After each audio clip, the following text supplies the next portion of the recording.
informasi timnas terbaik sekarang ini ya. Dan memang seorang pelatih itu nomor satu dia akan memilih pemain-pemain terbaik yang menurut kacamata dia bisa akan membantu tim ini bermain memenangkan pertandingan. Nah, ini nomor satu ya. Berarti tentu mengesampingkan siapapun orang yang akan masuk sebagai starting line up. Ya, artinya ini harus Liga Indonesia, ini harus Liga Belanda, harus Liga Prancis, enggak, itu kesampingkan dulu ya. Boleh saya nyontek nih, karena banyak sekali nama-nama pemain yang saya tahu tapi takut salah mengucapkan. Ya Bang, saya boleh nyontek ya Bang ya? Boleh, Coach. Ini seru juga nih kan, otak-atik dari Coach RB kan?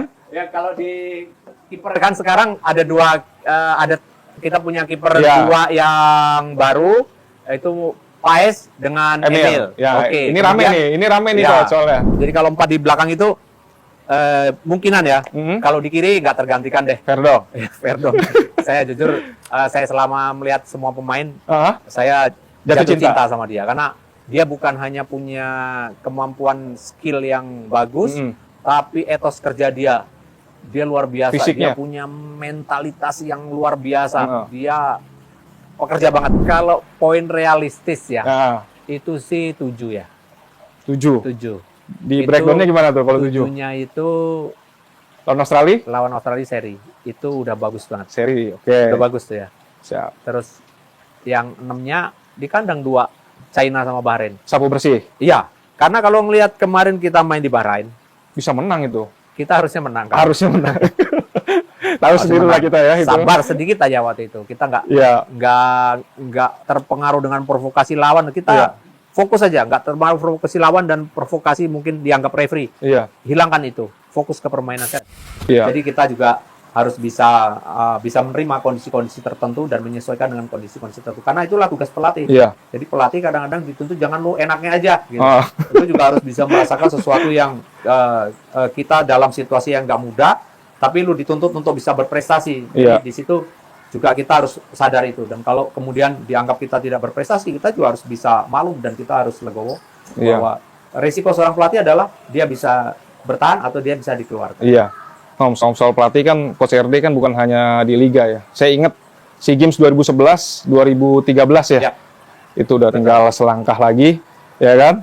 Bahkan kalau kita saya baca-baca tuh 2011 salah satu pemainnya itu benar-benar semua lini pilihannya udah oke-oke lah gitu kan. Itu kenangan di timnas itu kan, yang tinggal selangkah lagi 2 kali itu. 2 kali. Up sayang banget gitu kan. Betul. Nah, makanya ini menyinggung soal timnas. Coach sebentar lagi kan timnas senior nih kan masih berjuang nih untuk kualifikasi Piala Dunia, ya kan? Ya memang kan kemarin mengejutkan lah, ada keputusan mengejutkan dari PSSI mengganti Sintayong dengan Patrick Kluivert gitu. Nah, kalau Coach melihat pergantian itu bisa dampaknya ke timnas sendiri seperti apa? Kalau saya tidak ingin mencoba untuk mengkomparasi antara coach lama dengan coach baru. Saya ingin membicarakan bahwa yang pertama, seorang pelatih di timnas itu akan punya problem yang sama. Problemnya itu apa? Tidak punya waktu yang cukup. Itu sama setiap pelatih. Kenapa? Karena memang di setiap pelatih timnas itu dihadapkan pada waktu yang hanya disiapkan oleh FIFA. Karena di situ ada yang namanya FIFA Match Day, atau kalaukah ada satu event yang besar ya seperti World Cup, ini pun ditaruhnya pada saat di kalender FIFA. Jadi tidak ada pemain yang punya waktu berlatih 1 bulan bersama atau 2 minggu bersama. Kecuali kalau memang negara tersebut menghentikan kompetisi, kemudian punya waktu persiapan sebulan untuk menghadapi final World Cup. Kalau kita nanti insya Allah lolos nih, itu mungkin nanti menjelang World Cup dilakukan itu biasanya memang ada waktu tuh 4 minggu itu. Oh, lebih panjang TC-nya tuh ya. Itu semua negara kan, kita ingat World Cup terakhir kan kemarin semua negara rata-rata punya waktu 2 sampai 4 minggu. Itu lumayan. Tapi selebihnya dalam posisi seperti sekarang problemnya sama. Kita tidak punya waktu yang cukup.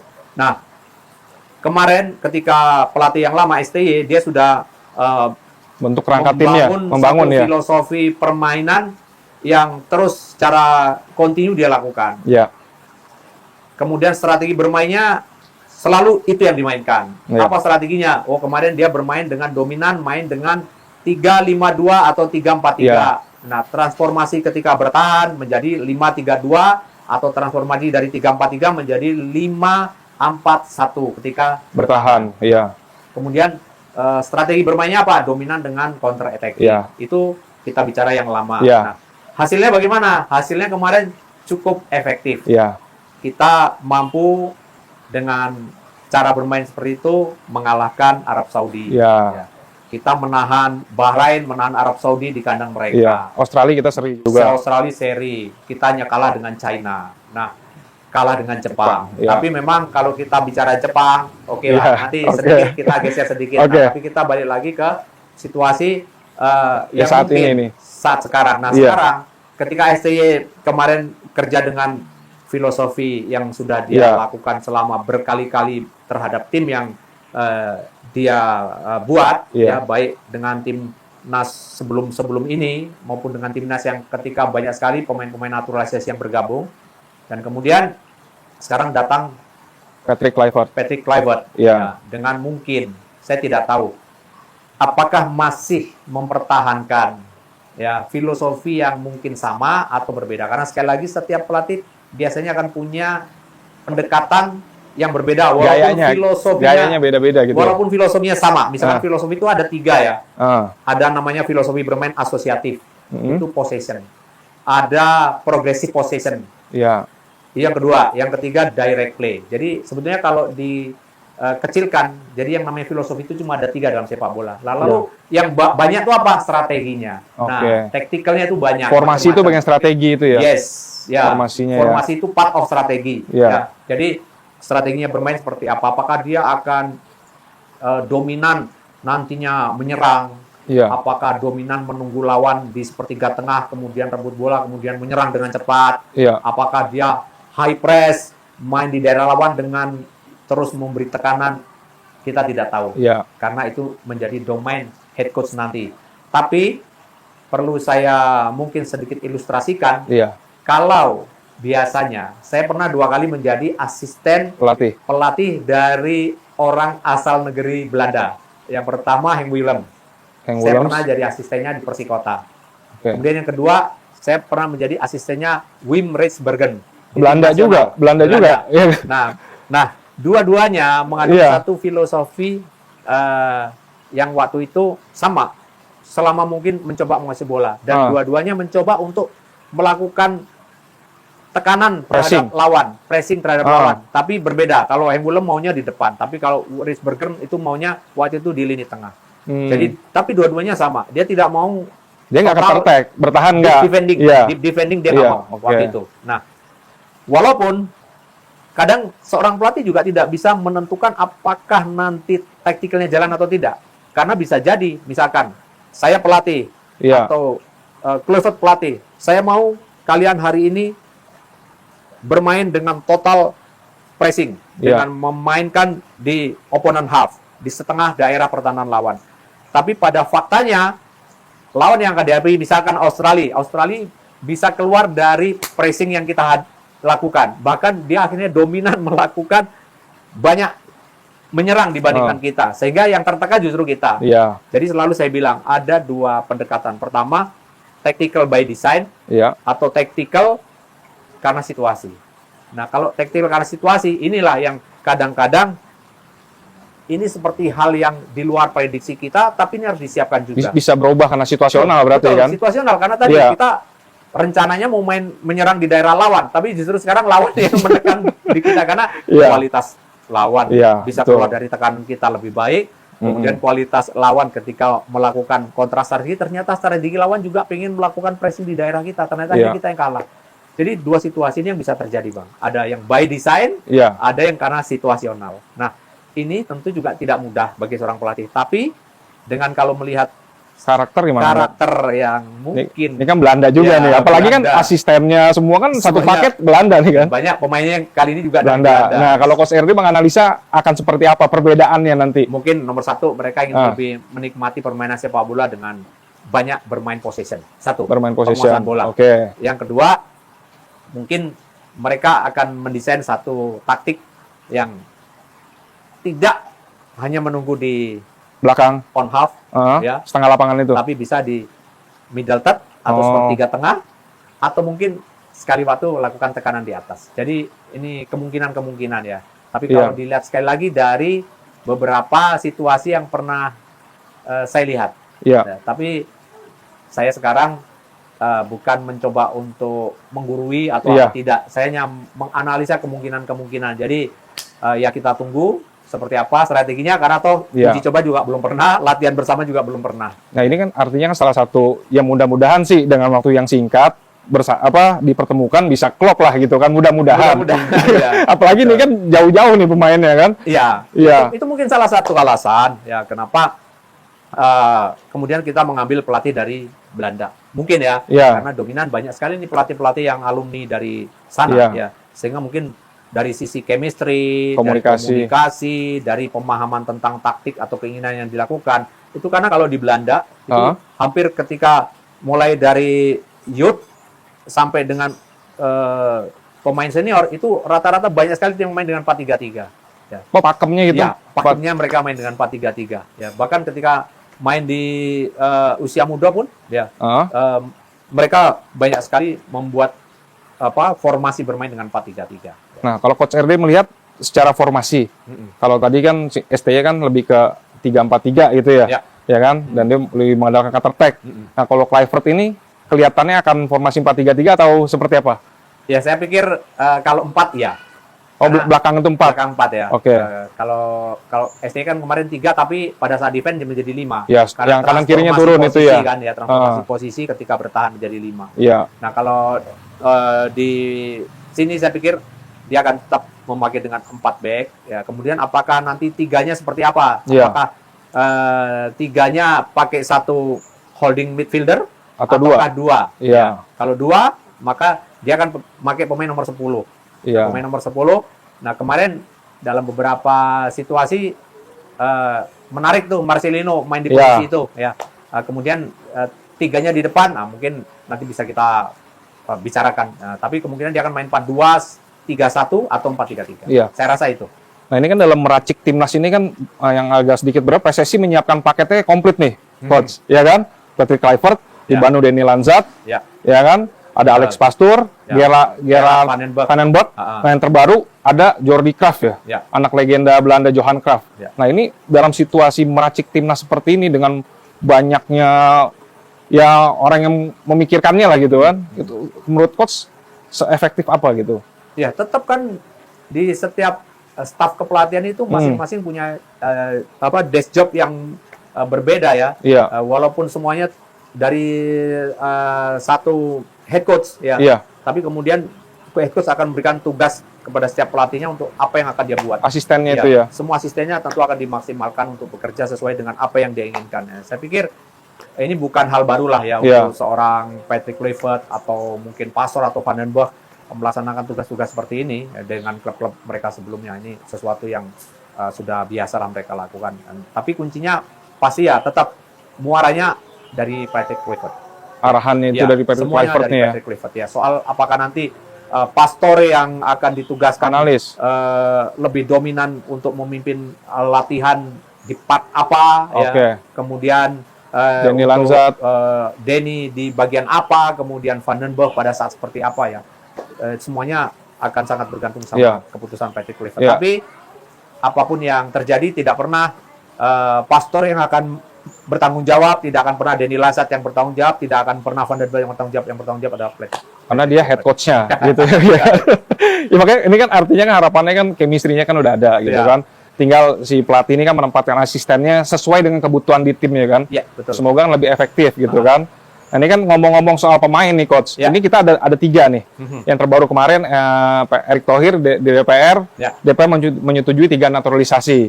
Ada Emilio Mulyadi, ya kan, Joy Tolopesi, sama satu lagi Dian James. Ya, nah ini kan masuk ke 3 ini kan artinya kan menarik untuk komposisi pemain timnas yang ada saat ini kan. Jadi ada 4 karena kemarin Rukmini belum main juga. Sudah, tapi belum main. Itu belum main, ada 4 termasuk Itu. Sama Hilgers satu lagi belum pernah main ya. Tapi waktu itu Hilgers sudah pernah masuk, udah pernah main. Tapi udah main. Hilgers, Kevin Dix sudah main. Waktu itu kan sampai cedera. Nah, yang oleh Romain ini termasuk jadinya 4. Ya, 4. Nah, ini kan menarik kan. Artinya kan bisa berubah nih. Pemain yang dipanggilnya itu kan. Nah, kalau coach gimana otak-atiknya tuh kira-kira? Ya, memang kalau kita ngomongin soal formasi timnas terbaik sekarang ini ya. Dan memang seorang pelatih itu nomor satu, dia akan memilih pemain-pemain terbaik yang menurut kacamata dia bisa akan membantu tim ini bermain memenangkan pertandingan. Nah, ini nomor satu ya. Berarti tentu mengesampingkan siapapun orang yang akan masuk sebagai starting line up. Ya, artinya ini harus Liga Indonesia, ini harus Liga Belanda, harus Liga Prancis, enggak, itu kesampingkan dulu ya. Nomor satu yang terbaik. Dan yang siap ya, pemainnya harus siap. Nah, kalau kita bicara mengenai formasi, walaupun masih agak dini ya, tapi mungkin ada analisis kan dari coach ya, dengan pengalaman itu kan. Boleh saya nyontek nih, karena banyak sekali nama-nama pemain yang saya tahu, tapi takut salah mengucapkan. Bang, saya boleh nyontek ya Bang ya? Boleh, coach. Ini seru juga nih kan, otak-atik dari coach RD kan. Ya, kalau di kiper kan sekarang ada kita punya kiper dua yang baru, yaitu Paes dengan Emil. Ini rame nih coach soalnya. Yang dari Liga Indonesia yang langganan itu Nadio. Ada juga Nadio sama yang Persebaya punya tim. Terus si kiper Persebaya itu.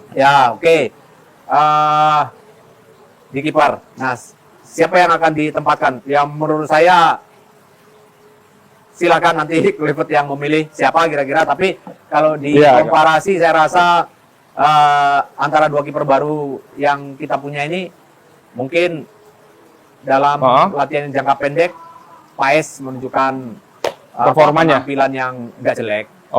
Ya nggak jelek. Ya, jadi tentu harus dilihat dulu bagaimana penampilan kiper baru kita ini. Emil seperti apa? Dia kan lumayan tuh, kalau lihat CV-nya kan pernah di Inter Milan, sekarang masih Liga Italia kan. Walaupun sekarang dia main di Serie B tapi paling nggak kita yakin lah bahwa dia bukan proses diambil yang dia bukan pemain punya kualitas, dia punya kualitas. Di situ antara itulah. Antara dua itulah ya. Kemudian kalau kita di lini belakang. Coach pakemnya berapa formasinya? 4-2-3-1. 4-2-3-1 ya. 4-2-3-1. Jadi kalau 4 di belakang itu mungkinan ya. Kalau di kiri nggak tergantikan deh. Ferdo.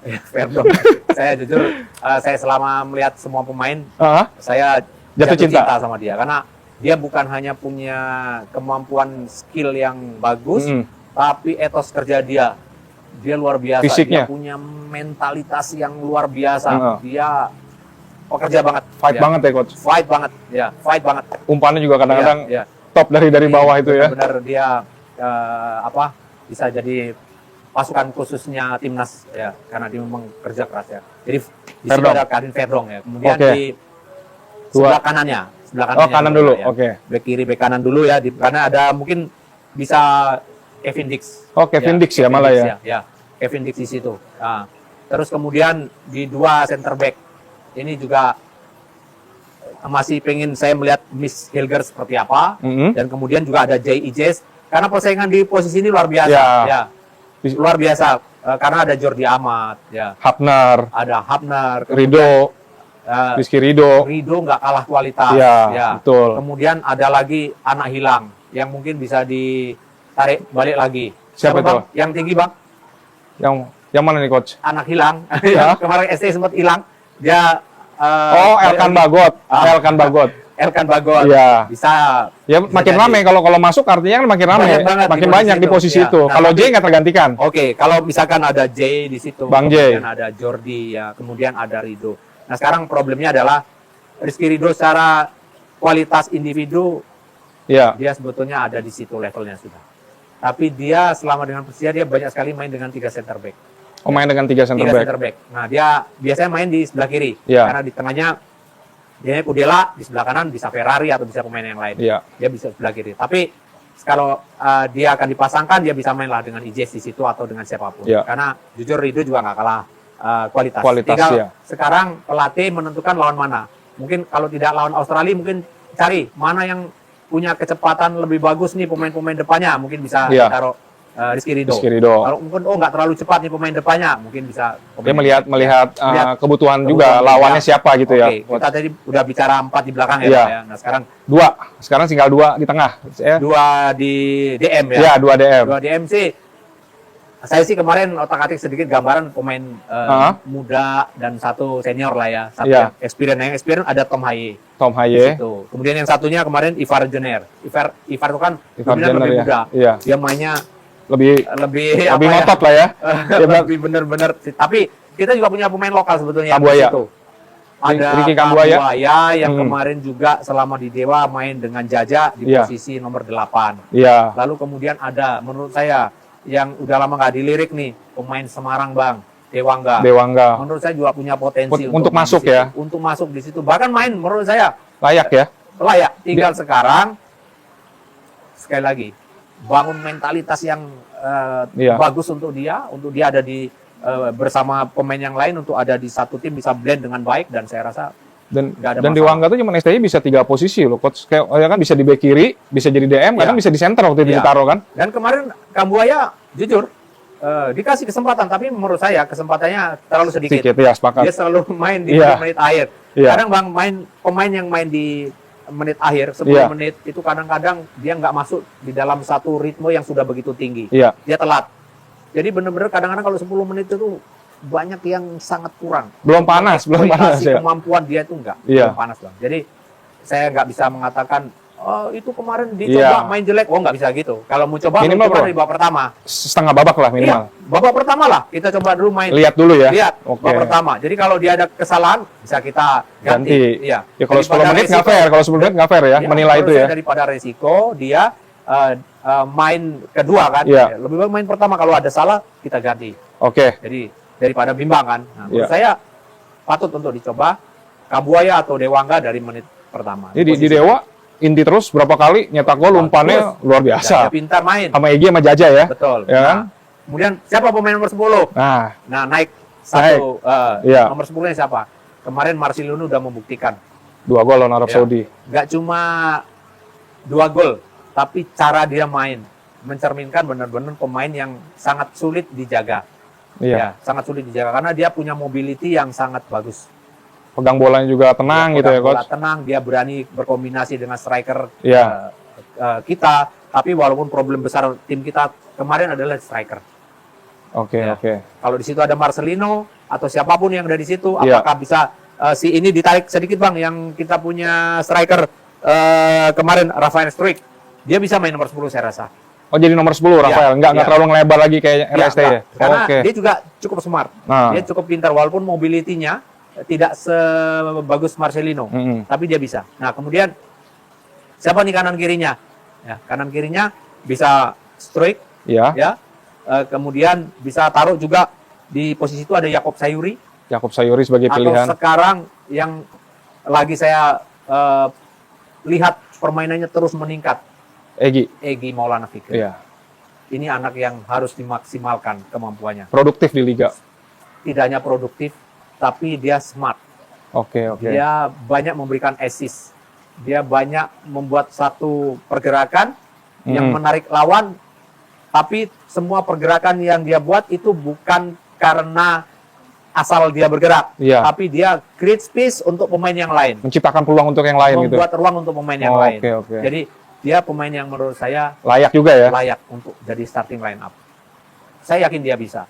Kalau kita kasih kepercayaan sama dia. Nah, kanan kiri saya rasa. Berarti pilihannya kanan kiri antara Struik, Uratmangun atau Egy itu? Ya, ada Uratmangun atau bersaing lah ya. Rafael Struik kalau mau di kiri bersaing lah, ada Egy di situ. Ya, kemudian ada Yakob Sayuri. Nah, Uratmangun kalau nggak salah Australia itu dia kartu tuh, ada akumulasi tuh.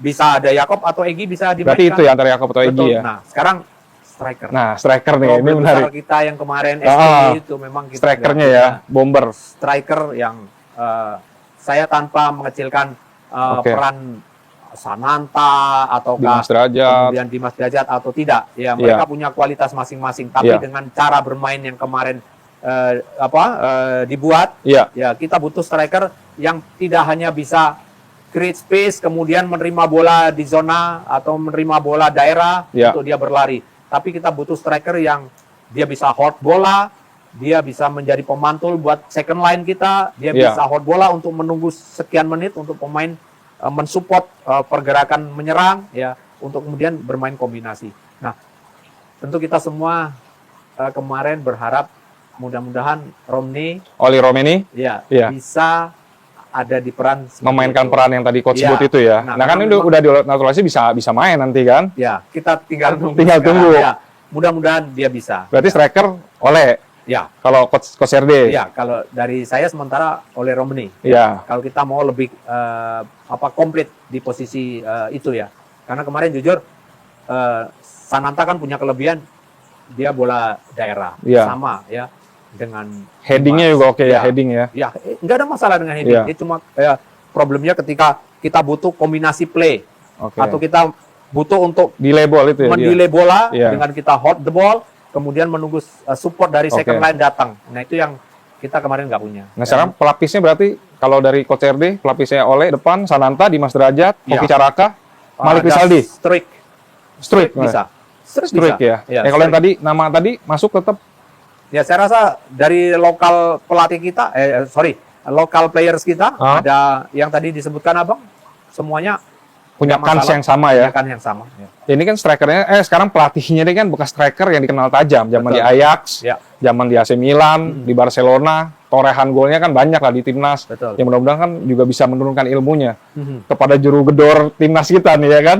Ya, saya harap dan kita semua harap begitu. Ya, terakhir nih, coach, kita kan masih sisa 4 pertandingan. Ya. Tentu kan semua publik harapannya kan Indonesia cetak sejarah ke Piala Dunia. Kalau konkretnya kita akan away ke Australia, home lawan Bahrain dan Cina, terus away ke Jepang. Ya kan? Nah, untuk poinnya kalau itu coach RD biar kita bisa lolos lah ke Piala Dunia gitu. Kalau poin realistis ya. Itu sih 7 ya. 7. Di breakdown-nya gimana tuh kalau 7? 7-nya itu lawan Australia? Lawan Australia seri. Itu udah bagus banget. Seri, oke. Udah bagus tuh ya. Siap. Terus yang 6-nya di kandang 2, China sama Bahrain. Sapu bersih? Iya. Karena kalau ngelihat kemarin kita main di Bahrain, bisa menang itu. Kita harusnya menang. Kan? Harusnya menang. Tahu sendiri lah kita ya itu. Sabar sedikit aja waktu itu. Kita nggak terpengaruh dengan provokasi lawan. Kita fokus aja, nggak terpengaruh provokasi lawan dan provokasi mungkin dianggap referee. Hilangkan itu. Fokus ke permainan, saya rasa bisa dapat. Kemudian yang satunya lawan China. Kemarin kita kalah di sana. Tapi cara permainan kita nguasain waktu itu ya. Nah, ini yang saya bilang. Iya. Apakah strategi bermain menyerang itu nanti justru akan memenangkan atau sebaliknya? Nah, itu. Karena kemarin ketika main di China, STY justru main menyerang dan kita kalah. Ball possession kita itu. Kita menguasai semuanya, tapi kita kalah. Tapi ketika kita main defending, to counter attacking, kita menang. Nah, ini yang saya bilang belum tentu loh, ya strategi kita mau menyerang nanti pada akhirnya benar-benar seperti ada di dalam pikiran kita. Oh, kita akan menguasai permainan seperti ini, menyerang seperti ini, peluang kita persentasenya begini, belum tentu. Karena lawan juga akan belajar dari jadi pasti merhatiin permainan kita, apalagi kita bermain menang terakhir ya kan, pasti jadi lebih waspada juga. Apalagi dia butuh kemenangan misalkan, bagaimana caranya membangun motivasi yang mungkin sedikit berbeda. Di grup ini kan baru Jepang yang langkahnya udah bisa dibilang aman lah gitu kan. Tapi yang tadi saya sampaikan ini adalah target realistis. 7 poin. 7 poin berarti seri udah bagus lawan Australia. Betul. Lawan Bahrain Cina menang. Babat habis menang, dapat 6 poin. Ya, lawan Jepang kita semaksimal mungkin berjuang lah ya. Ya, itu penting untuk terus menjaga semangat kita tanpa mengecilkan arti, tapi ya sepak bola bisa terjadi. Tapi nggak ada yang nggak mungkin ya, coach. Ya, tadi kan saya bilang target realistis. Iya.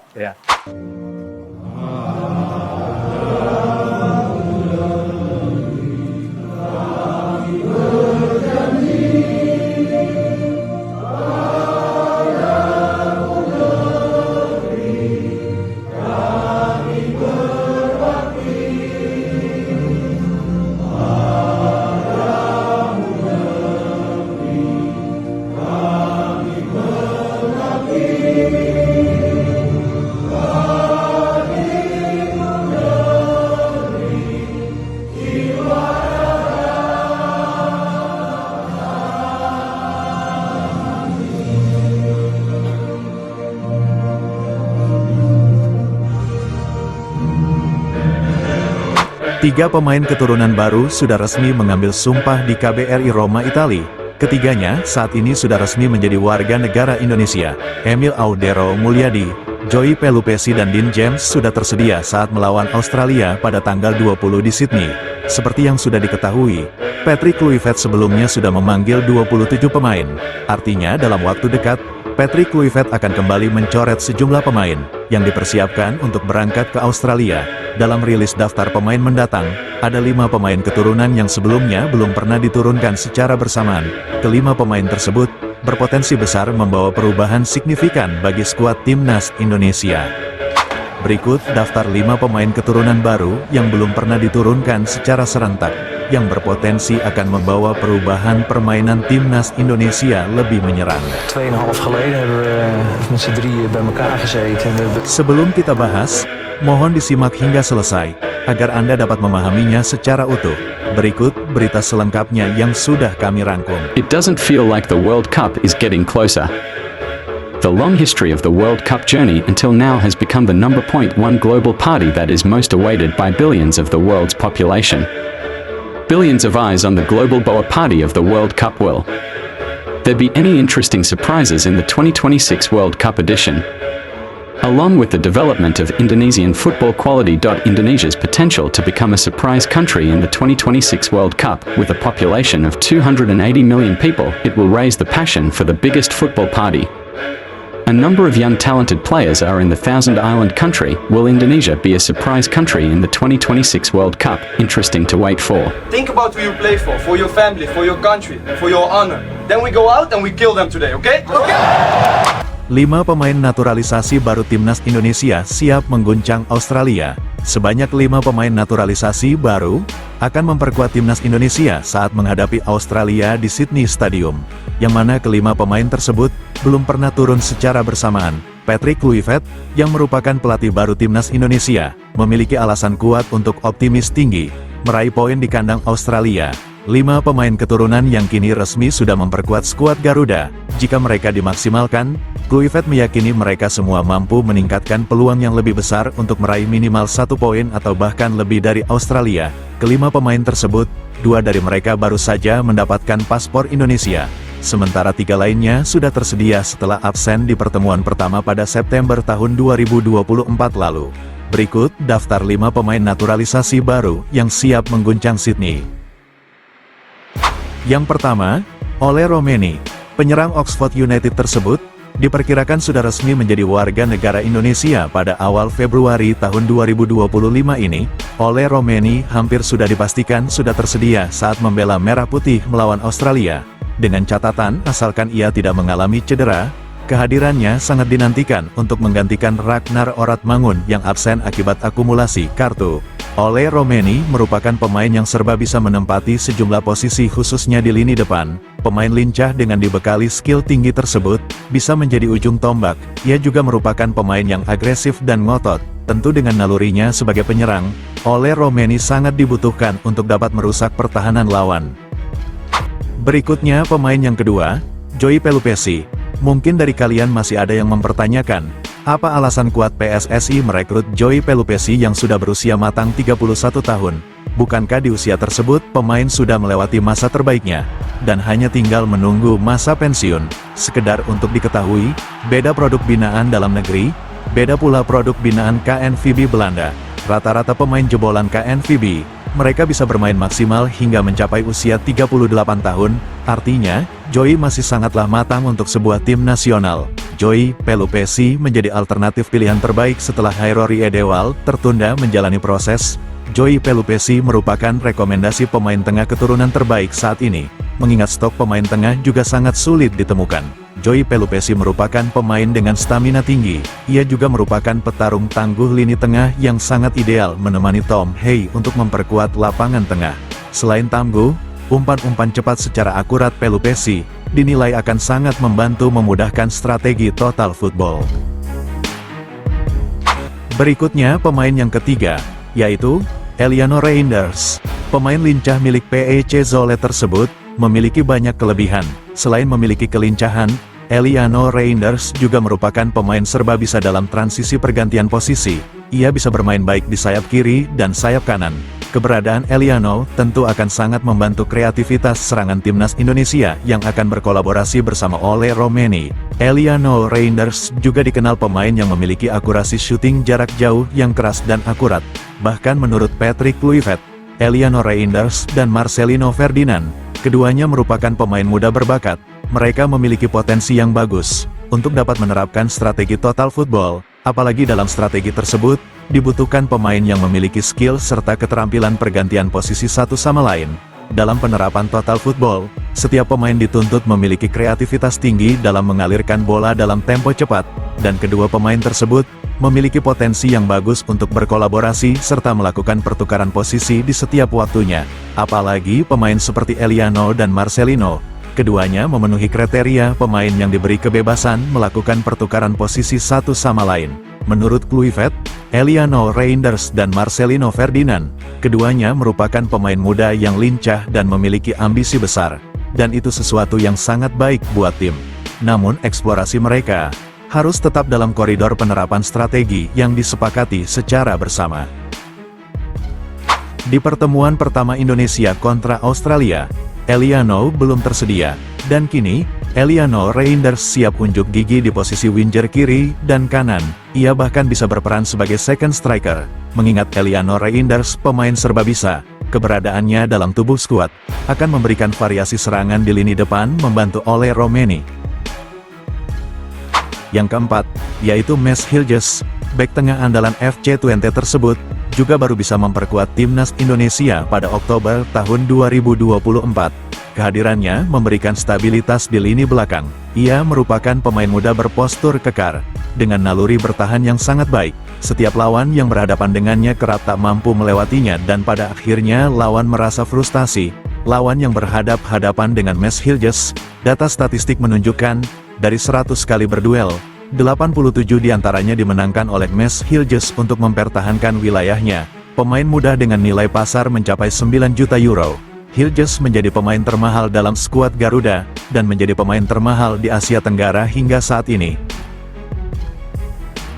Berikutnya yang kelima, yaitu Kevin Dix. Kevin Dix menjadi sorotan masif di sejumlah media ASEAN, dan menjadi pembahasan utama di sejumlah media Indonesia. Pemain Borussia Mönchengladbach ini adalah pemain Indonesia pertama yang merumput di Bundesliga atau Liga Jerman, yang menempati liga terbaik nomor 2 di dunia, setelah Premier League Inggris yang menduduki liga terbaik di dunia. Kevin Dix merupakan pemain yang bernaluri bertahan. Namun ia juga memiliki fisik yang mendukung untuk membantu serangan. Dengan menyisir sayap kanan, Kevin Dix memiliki permainan selayaknya Calvin Verdong yang menempati posisi kiri, dan di posisi kanan diisi oleh Kevin Dix. Pelatih baru timnas Indonesia Patrick Kluivert dengan jelas mengatakan, ia merupakan pelatih yang lebih menekankan permainan ball possession, dengan taktikal menyerang total football. Walau ia baru menganalisa permainan timnas Indonesia, bahkan ia mengaku bahwa materi pemain timnas Indonesia sangat bagus. Ia merasa sangat bersemangat meningkatkan kualitas permainan total football para pemain timnas Indonesia. Bahkan ia juga menilai, para pemain keturunan memiliki kecenderungan dalam penguasaan bola dan menguasai permainan, dan ini menjadi nilai lebih untuk dimaksimalkan, untuk sesegera mungkin, mengubah filosofi permainan dari sebelumnya. Permainan timnas Indonesia sebelumnya cenderung defensif dengan strategi counter-attack. Di bawah kepemimpinan Patrick Kluivert, ia akan mengembalikan jati diri para pemain keturunan dengan kecenderungan total football. Ia juga mengaku, pertahanan Indonesia sudah sangat baik, tinggal mengubah taktikal total football secara efektif dan dinamis. Patrick Kluivert juga mengatakan, ia lebih cenderung menggunakan formasi menyerang 4-3-3, atau 4-2-3-1. Semua formasi tersebut merujuk dengan taktikal menyerang, dan formasi itu disebut lebih efektif dalam melakukan transisi serangan ke pertahanan, begitupun sebaliknya. Lebih lanjutnya, walau belum melatih, namun Patrick Kluivert sudah dapat memahami karakter para pemain keturunan yang lebih cenderung dengan gaya permainan total football. Namun ia juga mengaku, semua pengambilan keputusan nantinya akan ia diskusikan bersama para pemain untuk menemukan pola permainan yang mereka inginkan. Namun, strategi permainan yang akan berjalan lebih beragam, dengan pergerakan yang lebih dinamis. Semua itu tetap di bawah komando strategi Patrick Kluivert, yang juga akan dibantu asistennya, juru taktik handal asal Belanda, Alex Pastoor. Sebelum meninggalkan tayangan ini, Silakan Anda subscribe channel YT Real ini, agar Anda terus mendapatkan berita perkembangan serta informasi jadwal pertandingan Timnas Indonesia selanjutnya. Sampai jumpa di tayangan berikutnya. Bye YT Real.